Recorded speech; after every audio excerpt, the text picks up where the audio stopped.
I'm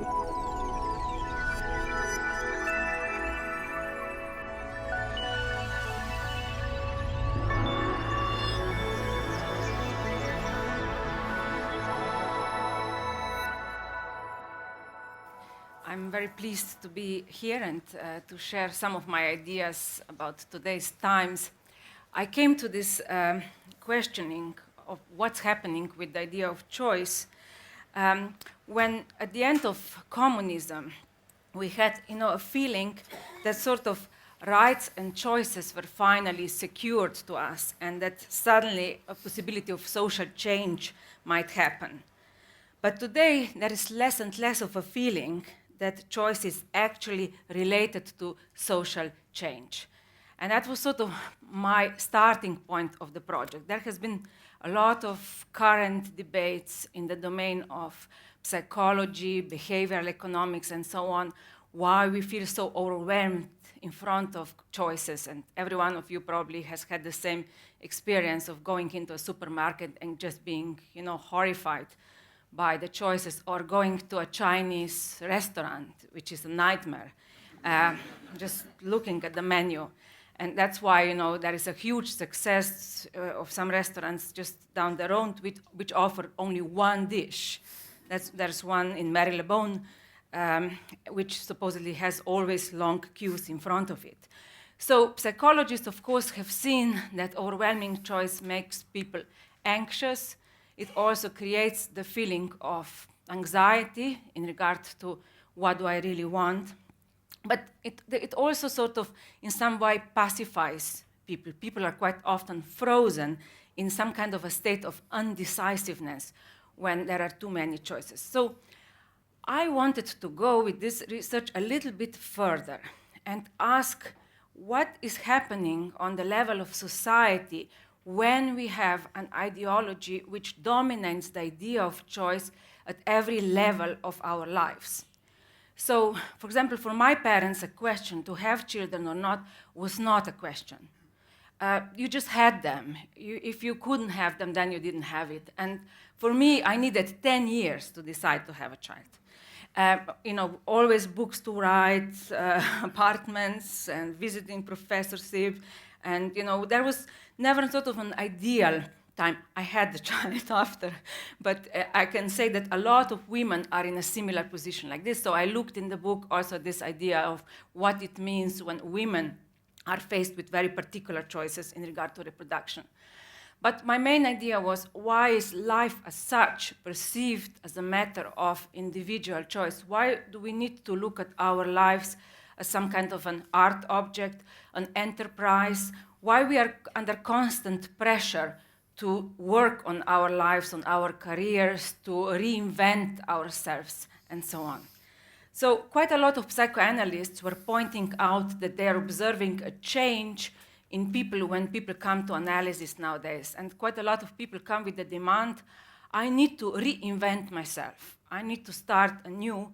Or Susie Orbach, British psychoanalyst, was recently pointing out that she has a lot of women sort of in early 30s coming with the list of achievements of perfect choices they have made, the best school, wonderful job, they're exercising, they're slim, they have even maybe a good partner, but they feel we have done all the right choices, but we still feel empty. So what is happening in society as such that suddenly an idea of choice becomes, in a way, a domineering idea on which capitalism today is based, not only in regard to consumption, but in regard to perception of life as such. Now, when I traveled around in the last years, I observed that people were obsessing about choice not simply in the developed West, but in the countries which are poor, especially the middle class. People had the same questions. And especially in the post-socialist countries, the idea of choice became incredibly anxiety-provoking. So when I was in Lithuania a couple of years ago, I was surprised when suddenly, I saw that all my hosts were women. So for 3 days I was lecturing there. I met about 10 women, and I said, where are Lithuanian men? And they said, they had been overwhelmed by the idea of choice. And I was like, what? And they said, when capitalism collapsed, suddenly the idea of choice emerged. And of course, they changed their careers into something more profitable than academia. They also made new choices of replacing old wife for the new one, or just go for renting one, not buying one or committing to anyone. And so women said to me, you know, we have to learn how to deal with choices. Americans, they have been born with the idea of how to deal with choice, and they probably know from childhood on how to choose, but we are just in need of learning what is valuable and what isn't in life. Now, of course, when I spoke in America about the idea of choice, everyone felt similarly overwhelmed. So I remember my law professor colleague, a very successful man, once told me that he is totally anxious to choose wine in a restaurant. He said, I'm afraid that people will laugh at me. If I choose too expensive one, I will appear as if I'm showing off. If I choose too cheap, I will look like I'm a cheapskate. So he always chooses something in the middle and insists on paying for it in order to appease the anxiety and the guilt in regard to this choice. Now, when we say that we are afraid that other people will laugh at us in regard to our choices, we invoke the need to be somehow regarded by others and also to be sort of perceived by society as such, what in Lacanian psychoanalysis is called big other in a particular way. So choices are anxiety-provoking for a couple of reasons. First, we never make simply an individual choice. It's not simply us as individuals outside of society making choices, but quite often we choose what other people are choosing, or we are obsessed with how will others regard us in regard to our choice. So that's one anxiety-provoking thing about choice, that it's a very, social matter. Now, the second anxiety-provoking thing about choices today is that we try to make an ideal choice, which is why people are constantly, for example, switching telephone providers or going from one partner to another and always feel dissatisfied. The third most important thing about choice is that choice always involves a loss. So when I choose one direction in life, I lose the possibility of another. And dealing with loss is something that is highly anxiety-provoking today. And of course, at the end, the loss, which we all have to face where there is no choice, is death. But even with that, we try to sort of mastermind it, prolong it, try ways to control death, and so on. So if these are anxiety-provoking things in regard to choice as such, when we make individual choices, there is also a very important another layer of anxiety which operates in the way choice is presented in society as such. And here I touch the issue of ideology. Now, since I was raised in a socialist country, and I'm very pleased about this, although I wasn't a supporter of communism, but nonetheless it opened up avenues to think ideology in a particular way, which probably another experience wouldn't. Now, in socialism, especially in Yugoslavia, where I was raised, no one believed in communist ideal. Even party apparatchiks never read Marx or Lenin. It was actually quite dangerous to read them. Since I studied philosophy, we read a lot of Marx, and I was realizing soon how interesting his writings were. But it was not something to be read. So the belief in ideology of communism was something people innerly didn't internalize. But then nonetheless, a certain logic of belief functioned, which Octave Manoni, a French psychoanalyst in the 60s, called I know very well, but.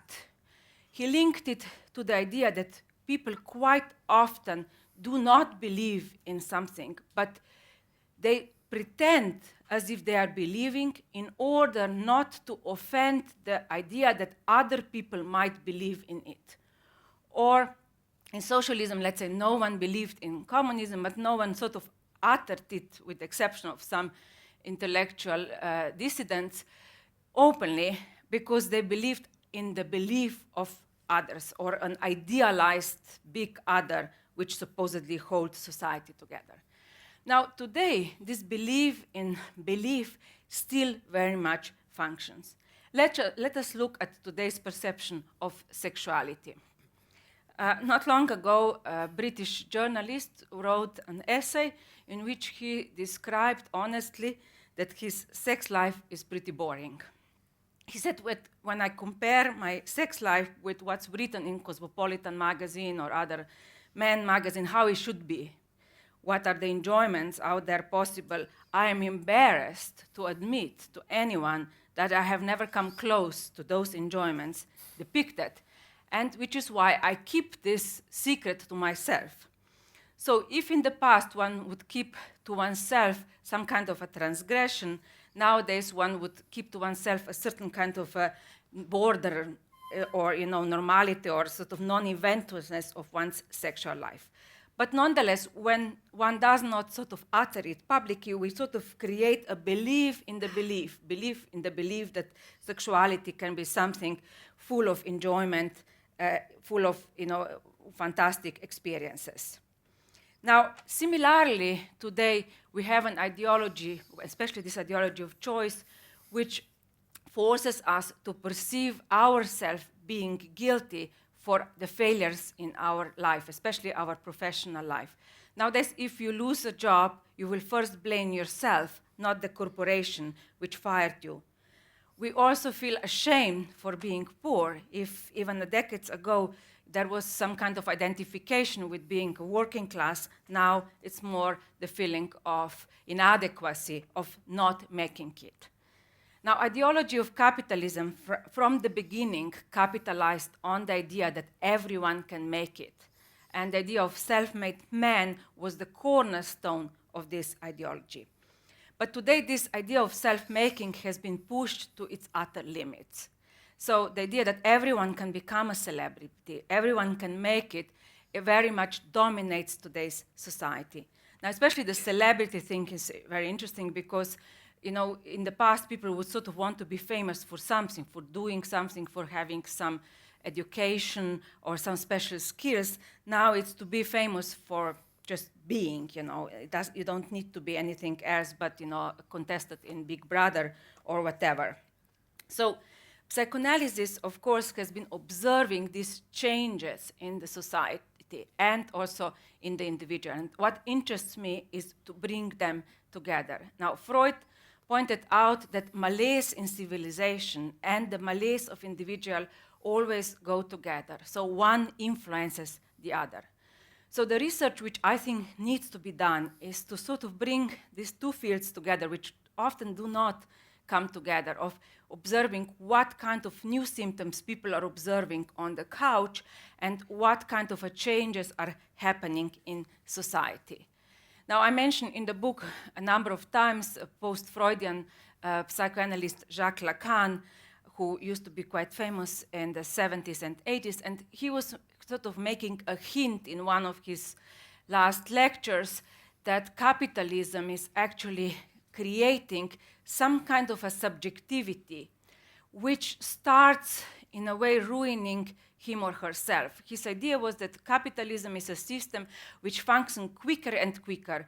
We work longer hours, we are rushing around, and so on. But at some point, and we are constantly consuming, but at some point, this subject starts believing that he is not simply a proletarian slave, but that he is a master, that he is in charge of his life. And that's a very important ideological turn, which sort of allows the system to go on and creates more and more, let's say, kind of a submission on the side of people. The belief that you are actually in charge, although you aren't, it's a very important belief. But Lacan's point was also that more and more this overworked subject starts not only consuming constantly around him, but also consuming him or herself, which is why bulimia, anorexia, workaholism, various addictions become so prevalent in today's society. So the turn sort of to oneself, the self-criticism, feeling guilty for one's failure, anxiety over choices, and various new symptoms were guiding me in looking at why ideology of choice is actually not so optimistic ideology and why it actually prevents social change. Louis Althusser, a famous French structuralist and post-structuralist philosopher, sort of spoke the most interesting things about ideology, and he perceived ideology as some kind of a veil of obviousness. So when we are under the spell of ideology, ideological fantasy, we perceive things around us as obvious. And his idea was that any analysis of society has to be going beyond this obviousness. So my attempt was to go beyond obviousness of the ideology of choice and to look at intricate kind of, let's say, dangers related to it, not only for the individual making consumer choices, but for the individual as such who has the belief that everything in his or her life is a matter of rational decision making. When we look at psychoanalytic idea of choice, we see that psychoanalysis always embraced it. So Freud invented a very important term which he called Nervosenwahl, a choice of neurosis. Now, this was quite shocking at his time. It still might be shocking, especially in times when we perceive as if genetics and brains determine us, because this idea actually went against determinism. Freud's idea was like this: you might have a neurotic woman who lived in a terrible family circumstances, like his patient Dora. Horrible family, horrible father, all people around, she constantly complains about them. She has symptoms, paralysis, all kinds of bodily sufferings. And Freud's idea was, yes, these are her symptoms, and she lived in horrible circumstances, but nonetheless, her symptoms are her own response to the circumstances. She was not simply determined by the family and society, but she created her own answers to it. That's why he chose the term Nervosenwahl. It's not a rational choice of neurosis, but nonetheless, it keeps the authorship with the subject. So the subject, in a way, is responsible even for his or her suffering, which is why suffering is often very, very difficult to give up. One finds often a very painful enjoyment in it. Now, another important point about choice is that quite often choices are impossible, where you probably all know the famous Sophie's choice in the novel by William Styron, when she had to choose between two children in the concentration camp. Or we all know about forced choices, where choice is offered and denied at the same time. In Yugoslav army, in Yugoslavia, we used to have a ritual when it was obligatory for men to serve in the army. But nonetheless, when you entered the army, you had to freely sign that you are, choosing to be a member, to become a member of Yugoslav army. One of my friends decided, if it's a choice, I'm not signing. I'm not freely coming here. Of course, he was put in prison immediately. And recently with the tortures in Guantanamo, prisoners who were released, they were given a sheet of paper where they had to circle whether they were tortured or not. With the guard standing there, if you will say you were tortured, you might not get out. So you better circle the other. So those are the forced choices, where choice is offered and denied at the same time. So if choice is linked to unconscious, to what other people think, that often it is impossible, and actually there aren't many things to choose, or it is forced choice, what I wanted to point out is that choice goes far beyond the rational choice ideology which dominated today's perception. It came out of economics, but sadly enough, it became more and more, part of how we perceive emotions, love, raising of children, and so on. If you look at any self-help books, you can perceive that it appears a matter of choice. Love is choice is a very popular title of many self-help books. The idea is also that you can choose your emotions. If you ever Google anger, you will see hundreds of, thousands of books with the title of anger. Many of them will have the title, Anger is Your Choice. If even emotions are perceived to be a choice, we can imagine how guilty we feel when we still experience anger after we have read the book and worked all these sheets of, how to calm ourselves. So the conclusion of my introduction should sort of touch at one of the most important things which I thought choice relates to, and I mentioned it already, and it is the idea of loss. Now, I mentioned in the book the famous Robert Frost poem where he speaks about man standing in the yellow wood in front of two roads, and he chooses the one less traveled by. Now, today we are standing in front of highway of roads.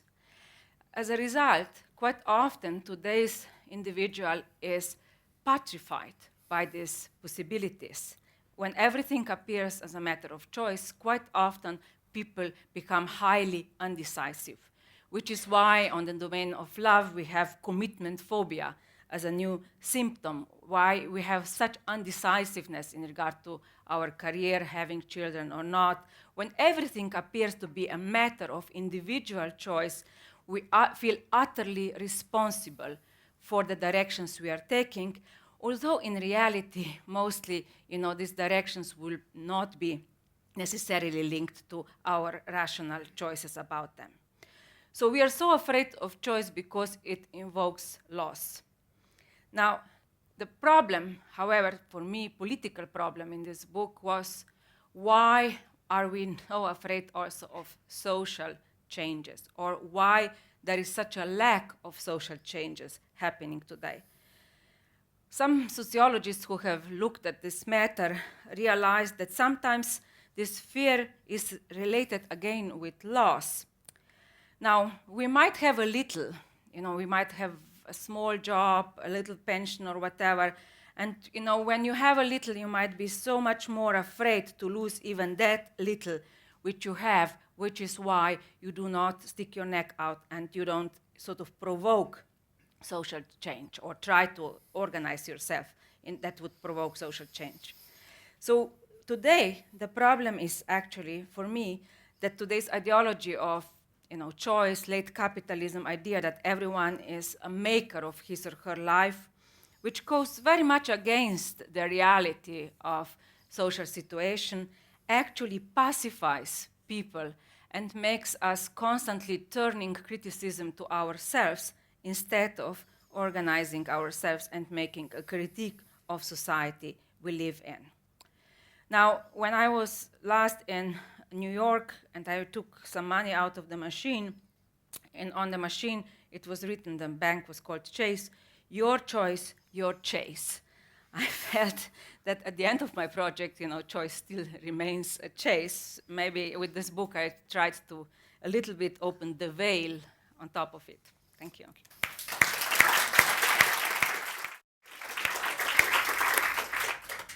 Thanks very much, Renata. I'm going to ask a few questions and then open up to the floor. I think I want to begin by just trying to sort of summarize as far as I can what I understood to be the sort of core theme running throughout it. Because the title of the talk was Paradox of Choice. And as I understand it from reading your book and from what you said, part of the paradox is that on the one hand, sort of capitalism tells us that we are masters of our own fate, and they give us the sort of veil of ideology that perpetuates that, and that serves capitalism's function.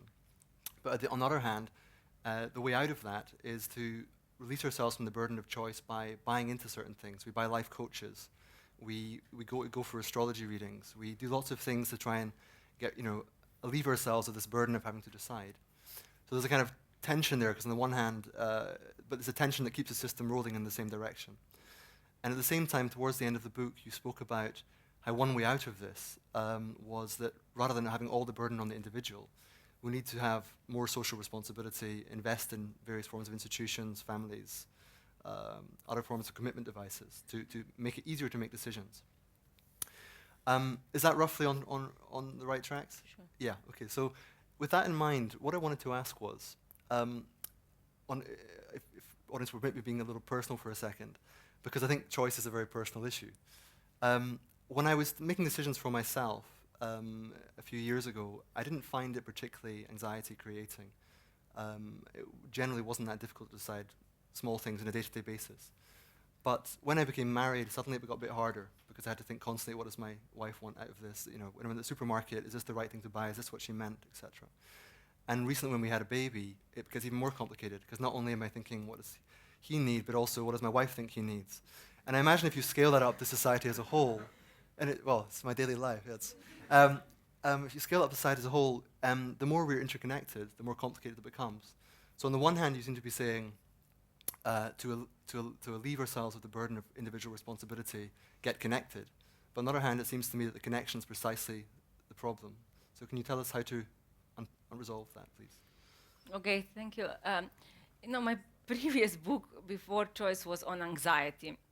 Fancy of that. So and the next one will be on Future Perfect. So it's always you always write the same book. Now, and one before was on Love and Hate, so that can help with the baby and the wife. But what is my fear really is that when you are in situations of anxiety, or which I think this ideology of choice creates, this anxiety of what's the right thing for the baby, like people are storing umbilical cord blood, which no scientist can prove might be useful, yes. And the big business is done out of it, just out of feeling of guilt, that are they securing the best possible future. When you are under grips of anxiety, you very easily identify with people who appear to have no doubt, right. Like, astrologists, sure. or whoever. And that's a very dangerous thing, because if psychoanalysis understands something, is that people who have no doubt quite often might have a psychotic structure. A neurotic is full of doubt. Do I want this? How do others look at me? And a psychotic, in a traditional sort of Freudian sense, knows. Right. Quite often he knows who is the enemy.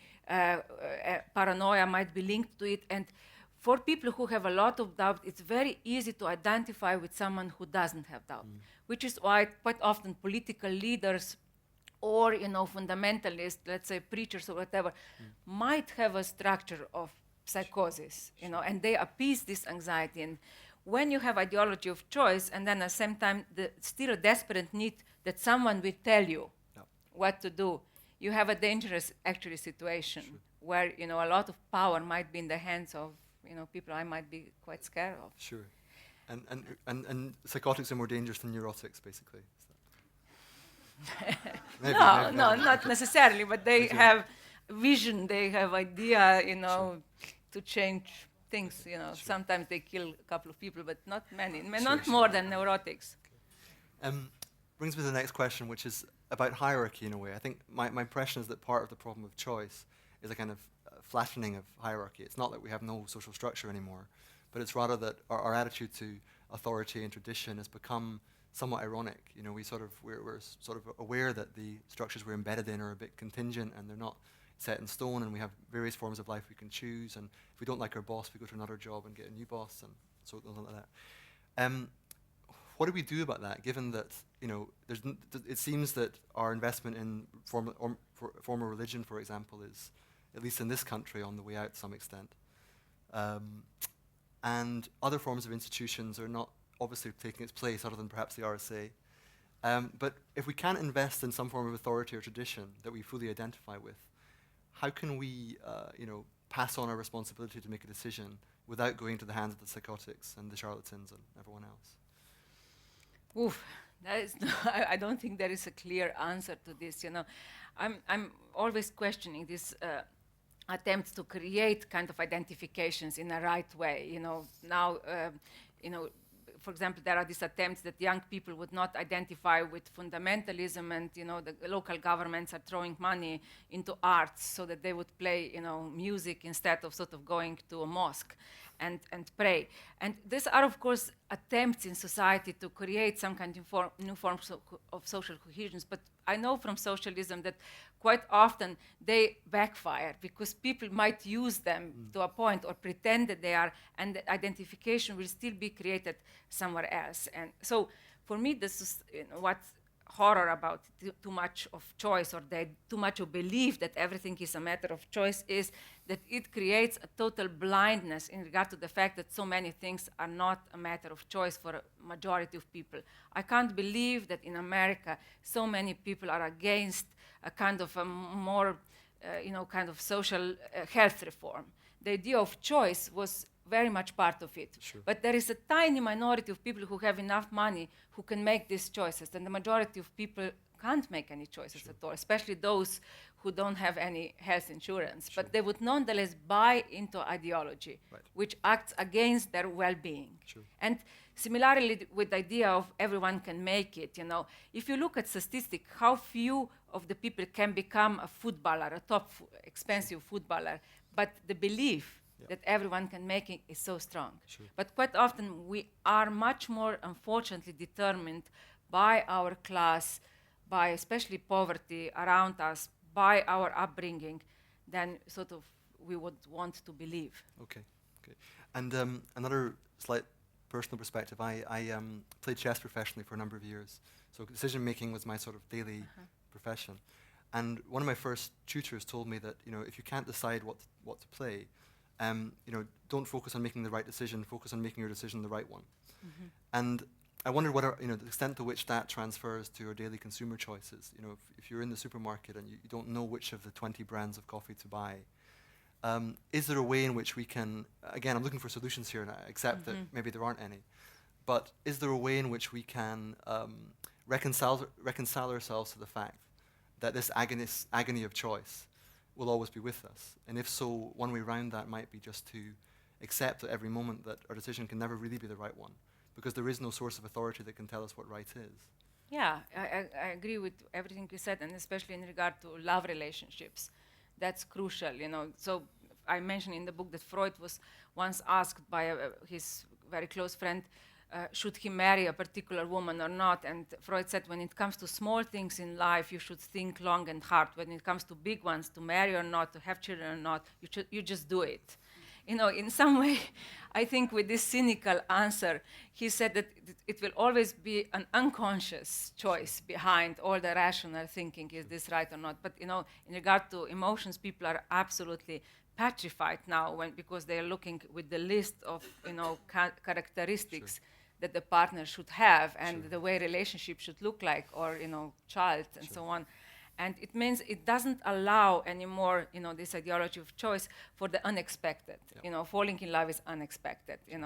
How your children will turn out is something you can't control, no matter how you try, because through the unconscious you will send other messages than from, rational talking to them and education you try to organize. So allowing oneself also for failure. Like, what is life? Going from failure to failure.